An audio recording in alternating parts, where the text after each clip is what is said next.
Hi and welcome to the Geek Legion of Doom, and I thought I would do a ranking of all of the MCU projects, including the films and the Disney Plus TV shows and holiday specials. I'm not going to be including things like the Agents of S.H.I.E.L.D. or Daredevil, purely because it would be too long. Some might not get to the MCU, and to be honest with you, some of them I haven't seen for years, so I can't really remember. So this is going to be the just the stuff which has either been on the cinema, with the MCU, or on Disney Plus. And I've tried to do it as what my personal favourites are. So some of these aren't necessarily going to be what I think is critically better. There are ones that are going to be here that I think maybe, you know, objectively better films, but I'd like them less, and vice versa. So this list is just my own personal list of ones that I enjoy in order of. And we're going to go from what I like the best down to what I like the least. The best I've watched multiple times, the least I've watched once, and that's it, and I'll probably never watch it again.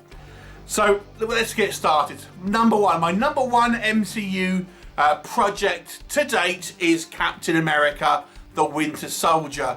I like the dramatic side of it. I like the action sequences. I like the kind of the slightly more real world aesthetic that it has, and I just think it's an engaging story.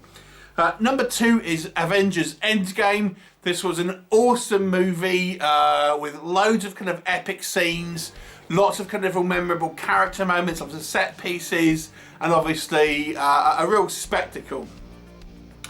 Number three is Guardians of the Galaxy, the original movie. This was a fresh kind of space opera because it was out in the galaxy somewhere you could kind of get away with really whatever you want. Very memorable characters again, a fun story, great soundtrack, and James Gunn's signature kind of craziness. Next up we have the original Iron Man, the movie that started the MCU, that made a kind of a star again of Robert Downey Jr.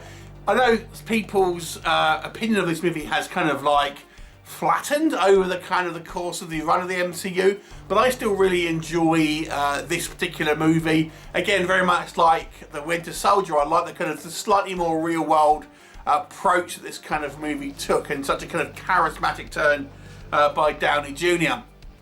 Next up we have Captain America: Civil War.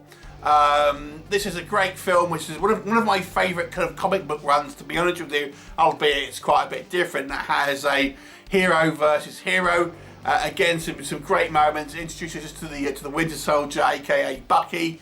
Some great fight scenes and a great introduction to Black Panther and Spider-Man in the MCU. Speaking of Spider-Man, next one is Spider-Man: No Way Home. The most recent Spider-Man that obviously crossed universes with the Sam Raimi and Andrew Garfield movies. I'm not including them separately. This is just mainline MCU. But it has loads of great moments. I really like the complexities of the moral questions that were asked of kind of Peter Parker in this movie. I thought that was very good, and a really kind of like complex kind of moral situation that really elevated that film to me. Next up we have Avengers Infinity War. This is just kind of like fight scene after fight scene. Fun movie. I think it's quite as good as Endgame, not quite as memorable in my opinion, but it still has some fantastic moments and some great character turns. Next up we have Spider-Man: Homecoming. I think the Vulture went from one of my least favourite villains in comics and kind of cartoon shows and stuff like that to a really solid villain. The scene where they're in the car together is one of the kind of like my most rewatched sequences kind of on YouTube. I think it's fantastic. I really enjoyed, I know people don't like the Iron Spider. I think it's quite good. I think it's a bit of a change, to be honest. So I kind of quite like that. Next up we have Captain America: The First Avenger. So that's all of the Captain America movies now. I still think this is fun. It has that kind of like that matinee feel to it. Maybe not as kind of in-depth as the other two, but I still enjoyed this movie, and it had lots of kind of like great character moments and a great arc for kind of Steve Rogers, I thought. And quite, I would say, the best kind of love story in the MCU, really. Next up we have the original Avengers. I actually think the storyline for this is a little weak, to be honest. But obviously that moment of kind of seeing this film for the first time, with all these heroes kind of pulled in together into one movie, was an undeniable landmark experience for, you know, like a comics fan and things like that. So even though I don't think this movie has quite its memorable moments, I still think it's you know, it deserves to be up there on that kind of first top of the list, basically. Next up, we have the first TV show, and this might surprise some people. It's The Falcon and the Winter Soldier. This currently is my favourite out of the Disney Plus shows. The ending was a little weak, to be honest. That final episode with the kind of the speech and all of that, and yeah, the kind of the flag smashers were a little bit of a missed opportunity and a little bit on the weaker side. But I really liked Zemo in this. I really liked John Walker, US Agent. It's kind of one of my kind of, I don't know about favourite, but one of my most liked kind of comic book characters in the comics. And I actually got like the interplay between like the Bucky and Falcon, just as a kind of like as kind of quite comedy shenanigans going on between the kind of the two of them. Next up, we have WandaVision, another kind of the another one of the TV shows. This one was aired first, but it was actually due to air after Captain America: The Winter Soldier originally. But I actually like this. This one, to me, out of all of the TV shows, was the one that kind of kept you guessing and guessing, and you know, week after week about what the kind of was going to happen and stuff like that. I mean, some people got a little bit carried away with it, but yeah, this one had the most kind of like cliffhangery endings and stuff like that, and it was like very original as well. And I quite liked the concept. Next up, we have Thor Ragnarok. I actually don't like the kind of the comedy stuff all that much, but I did like the kind of like the Planet Hulk elements to this, and I quite like the interplay between Hulk and Thor. That was kind of quite good. There are elements, this is where we're going into ones that I'm more middling about now, to be honest. So there are elements here that I thought were a little dull, if I'm honest, and a little bit kind of too silly, but there are some elements here that kind of do level that out. Even some of the, just the kind of the weirdness that I like in this movie, especially even some of the deleted scenes, I think are some of the best deleted scenes out of all the kind of the MCU stuff here. Next up, we have Spider-Man Far From Home. It was a great take on Mysterio. I thought he was actually a bit like the opposite to the Vulture. He was actually one of my favourite kind of villains in the comics. And they did a good job with him here.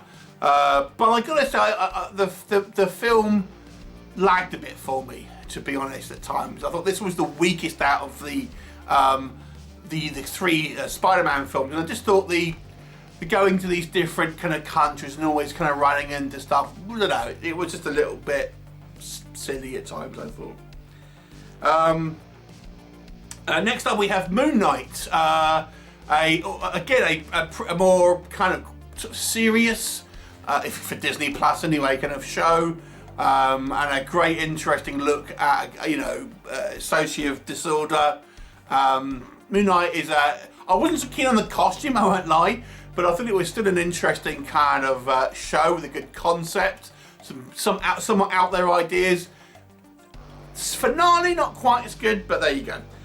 Next up, we have Guardians of the Galaxy Christmas Special. This is the most recent thing on here. Yeah, it was a fun, lightweight kind of feel-good kind of Christmas special. You know, it's kind of obviously just playing with comedy and stuff like that. But it was lots of fun, but it was somewhat kind of lightweight, if you're being honest. Next up, we have Black Panther: Wakanda Forever. I did enjoy this movie. I prefer this to the first one, because I actually kind of like the two tribes at war storyline, and I actually liked not having a Black Panther until the last act, and I quite like just the kind of these two sides, five nations, kind of warring against each other. You know, it's not all good. There are some things here that I thought were a little awkward, and obviously the script was kind of like a little messy after the kind of the rewrites after the Chadwick Boseman's death, but I still enjoyed this film. Next up, we have Werewolf by Night, which is the other current sort of special. I really like Man-Thing. Man-Thing was one of my favourite comic characters growing up, so I was quite pleased to have him in a live action outside of the 2005 movie, although they kind of changed his character a little bit, to be honest. A little bit. He looks comic accurate, but he's not really like that in the comics in regards to personality and stuff, but well. But it was a fun little special for a very obscure kind of Marvel character. I feel it doesn't really have, it's not going to cross over at all with anything else. That's probably a one and done. So, you know, it seems somewhat inconsequential in some ways. Guardians of the Galaxy Volume 2 is next. I still like this movie. I haven't rewatched it as much as the original film, to be honest with you. It's not quite as fun, I think, as the first movie. I like Kurt Russell. I can't really pinpoint why I don't like this one as much, to be honest with you. I just don't find it quite as kind of enthralling. Next up is Hawkeye. I actually kind of quite enjoyed this season, this series. Again, I quite like the more grounded kind of characters and the more, you know, the slightly more sort of down-to-earth kind of powers and power sets and stuff. So I quite like this, and it had this kind of die-hard vibe to it in certain aspects, and I quite like the fact that Clint is quite a reluctant hero in this. But obviously they kind of like made a bit of a mess of Kingpin, and you know, you feel these newer legacy characters, even though they're in the comics, it doesn't mean to say that the originals aren't the best, to be honest. Anyway, next up we have the original Thor. I did enjoy this movie. There's elements of this film that I like and I like to rewatch, but as the whole film, you know, it doesn't gel together and it's not as classic as maybe some of the other kind of ones I've already mentioned, but I still enjoy that. Next up is The Incredible Hulk, and I expect this is low down on many people's list, but I actually don't mind this movie. I quite like the Hulk as a character, and I quite like the fact that we have him versus someone who can kind of give as good as he gets with that kind of, obviously, the Abominations. That was fun. Next up we have Ant-Man. Ant-Man was a fun comedy, a heist movie. I really liked Paul Rudd in this role. Thought he was very fun, and you know, it's taken again a kind of a C-list kind of character really, and making him a leading man. It's not as memorable, I think, as others, but it's still a fun one. Next we have Avengers Age of Ultron. Yes, this is quite low down the list. I actually don't really like this film all that much. There are certain character moments, for example, in the kind of the party scene in Avengers Tower and on Hawkeye's farm, but the actual you know, CGI kind of like finale with all the kind of the faceless minions was just standard kind of like boring blockbuster affair.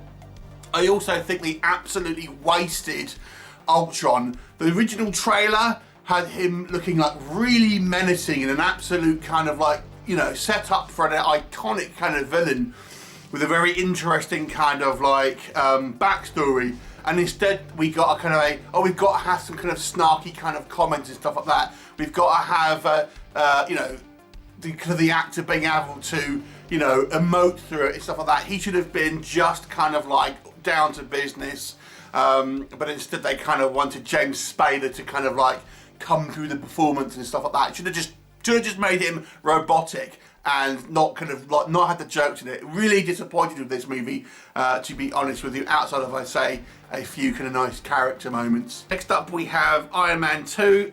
Very much like Thor, there are scenes of this movie that I quite enjoy and like to rewatch, but I didn't like Mickey Rourke's villain, and I think some of it's a little over bloated in this particular film. Next up we have She-Hulk, and I didn't hate this series, to be honest.